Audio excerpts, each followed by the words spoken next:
Good morning, I'm Savannah Sellers. Good morning, I'm Christine Romans. Nice to be in the chair here this Friday morning. Yes, it's Friday. That's a little bit of good news. And we're going to get started today with the G7 summit in Italy as President Biden continues meeting with leaders from the world's biggest industrialized nations. The president is also set to sit down later today with Pope Francis before returning to Washington. At the summit yesterday, Mr. Biden and Ukrainian President Volodymyr Zelenskyy signed a 10-year security agreement to help the country defend itself against Russia. A deal was also reached on a multi-billion-dollar loan to help Ukraine in its ongoing conflict. The money will go toward military aid and humanitarian support. Earlier this morning, Russian President Vladimir Putin announced Russia is ready for peace talks with Ukraine only if certain conditions are met. President Biden addressed the agreement with reporters and says the U.S. stands with Ukraine. The agreement that President Zelenskyy and I just signed also lays out our shared vision for a just peace. A peace rooted in the UN Charter and the principles of sovereignty and territorial integrity. We've taken three major steps at the G7 that collectively show Putin we cannot wait us out. He cannot divide us. And we'll be with Ukraine until they prevail in this war. NBC News White House correspondent Monica Alba joins us from Italy with the latest on the summit. Monica, good morning. Nice to see you. Good morning, Christine and Savannah. You too. Ukraine has struggled to turn the tide against Russia's ongoing assault. Explain to us how this agreement came together and where the money for this $50 billion loan is coming from.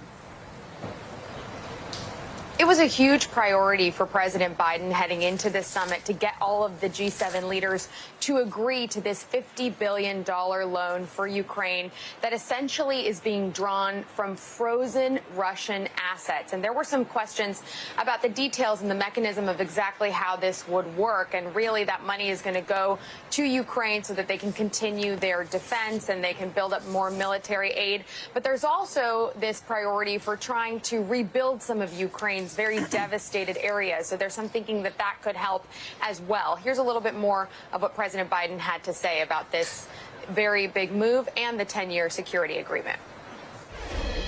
Our goal is to strengthen Ukraine's credible defense and deterrence capabilities for the long term. A lasting peace for Ukraine must be underwritten by Ukraine's own ability to defend itself now and to deter future aggression anytime in the future. The United States is going to help ensure that Ukraine can do both.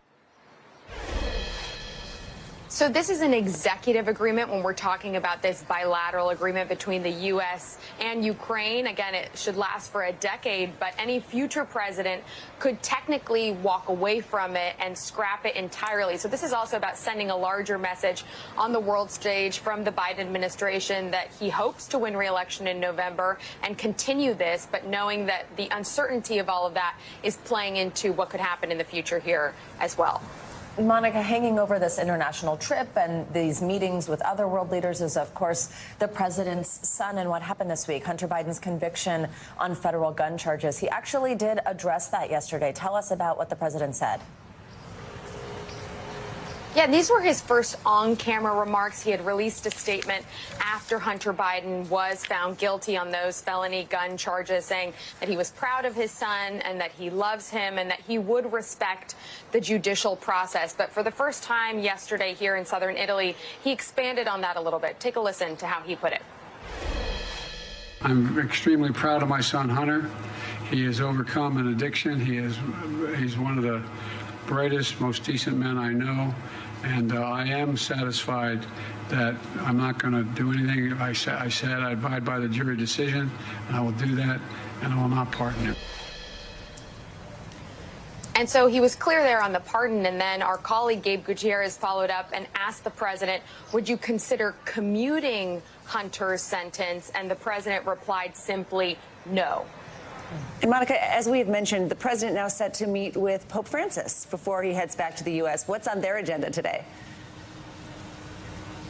And the two men have actually known each other for more than a decade. It was then Vice President Biden who traveled to Pope Francis's inauguration back in 2013. And when he came to the U.S. in 2015, they spent some time together as well. And then in 2021, as President Biden traveled to Rome, to the Vatican, to meet with the Pope and have a private audience for about 75 minutes or so. Today, they're going to be together privately one-on-one, but then the Pope is also going to be holding a larger session on artificial intelligence. Remember that image that went viral, that fake image of the Pope in a puffy white jacket that was circulating? That prompted him to really want to highlight some of the dangers of the technology, but he's also going to speak to some of the advantages it can provide as well. And he will make history, Savannah and Christine, as the first pontiff ever to attend a G7 summit. All right, Monica, thank you so much. Beautiful, beautiful live shot there. I know, right? And safe travels home, Monica. Well, former President Trump returned to Washington yesterday to meet privately with congressional Republicans, including some who criticized him after the January 6th attack. NBC News Capitol Hill correspondent Ali Vitale has the details. It was a great meeting. Former President Trump back on Capitol Hill for the first time since the January 6th attack by his supporters. We agree just about on everything, and if there isn't, we work it out. A congressional pep rally of sorts for the likely GOP nominee, speaking to lawmakers behind closed doors. There's tremendous unity in the Republican Party. We want to see borders. We want to see strong military. We want to see just success for our country. And we don't have success right now. Among the signs of Mr. Trump's success rallying his party, the attendance of top Senate Republican Mitch McConnell, who hasn't spoken to the former president in 4 years. He's sharply criticized Mr. Trump, calling him practically and morally responsible for what happened on January 6th, but has since endorsed him. How is it seeing the former president? We had a good meeting. Also there, potential Trump VP pick, Senator Marco Rubio. What did it say that even McConnell was in the room with him? Yeah, we're Republicans. Yeah, we want to win elections. All the awkwardness is gone. I mean, we're in politics. You know, ultimately, we work against all the time we don't agree with on something. Not every Republican made that meeting with former President Trump. 3 GOP senators skipped it, citing scheduling conflicts. Back to you. Ali Vitale, thank you so much. All right, staying on Capitol Hill, Republican senators are blocking a Democratic bill to protect in vitro fertilization nationwide. The bill would establish a federal right to access IVF-assisted services and to have providers to offer the procedure. It would also require insurance to cover it, but conservative critics say it is too broad. This comes on the heels of a rare unanimous decision from the Supreme Court yesterday. It effectively upheld access to a popular abortion pill. NBC News senior legal correspondent Laura Jarrett breaks it all down. The U.S. Supreme Court diving back into the battle over reproductive rights, unanimously rejecting an effort to roll back access to the most commonly used abortion pill in the country, a medication many doctors say they use every day. I was relieved because mifepristone is such a commonly used and critical medication.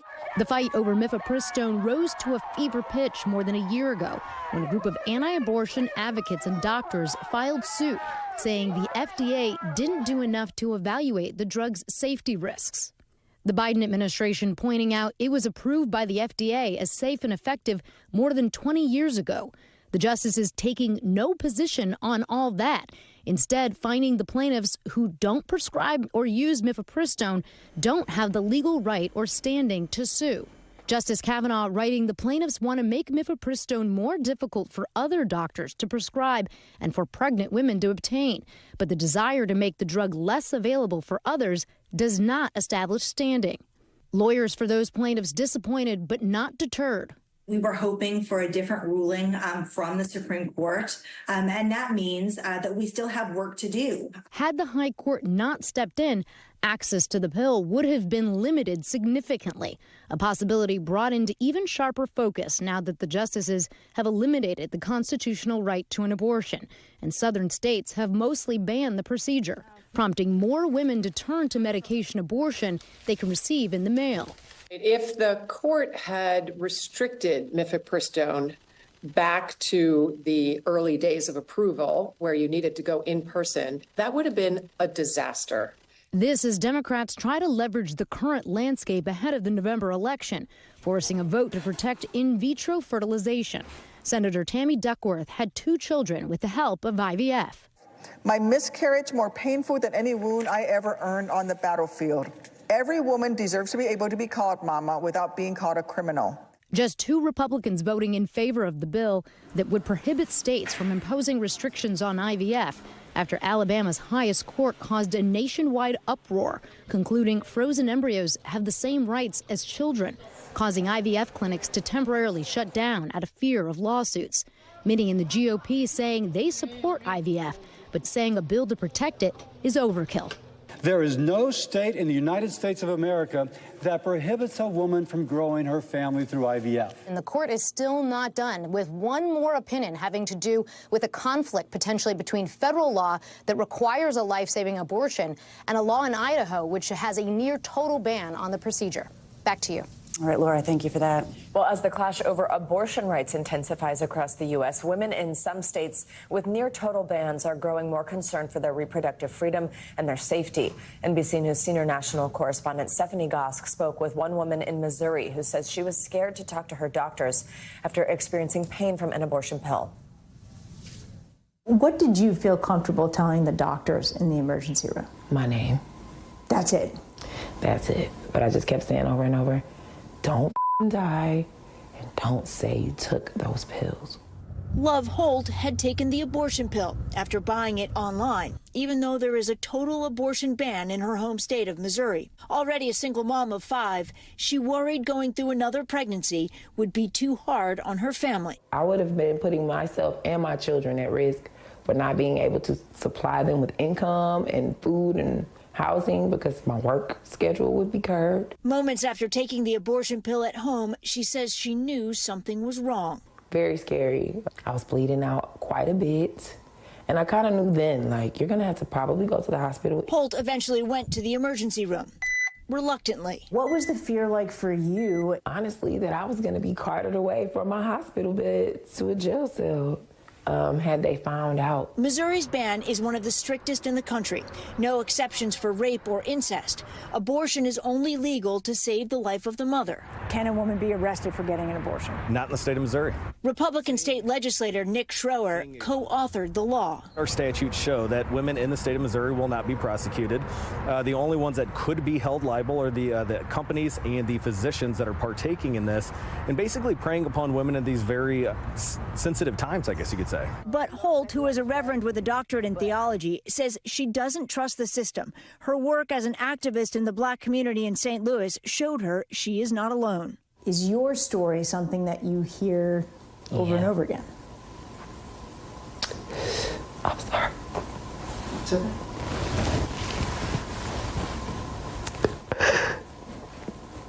I wish my story was an isolated incident. It saddens me to know that there's stories that are even more egregious than my story. Fear of criminalization is not isolated to Missouri, according to the organization If, When, How, which provides legal assistance for abortion issues. People are afraid. People are afraid to even seek information. In exclusive data shared with NBC News, calls to the If, When, How helpline spiked 875% after the Supreme Court overturned Roe v. Wade. The impact of criminalization goes far beyond the numbers of people who are arrested. It is this much bigger question of people who are unable to get the care that they need because they're worried, they're confused about what the law is. Do you think Black lives are at risk as a result of this overturning of Roe v. Wade? 100%. And legislators know it. We're just caught in the crosshairs. The target isn't necessarily on our back, but we are the ones who don't have the resources to take a flight to a safe haven state and get an abortion. But Holt says sharing her story, which she has done on Capitol Hill, is not enough. Together with Abortion Action Missouri, she helped gather nearly 400,000 signatures so that a proposed state constitutional amendment guaranteeing abortion rights would be on the ballot this November.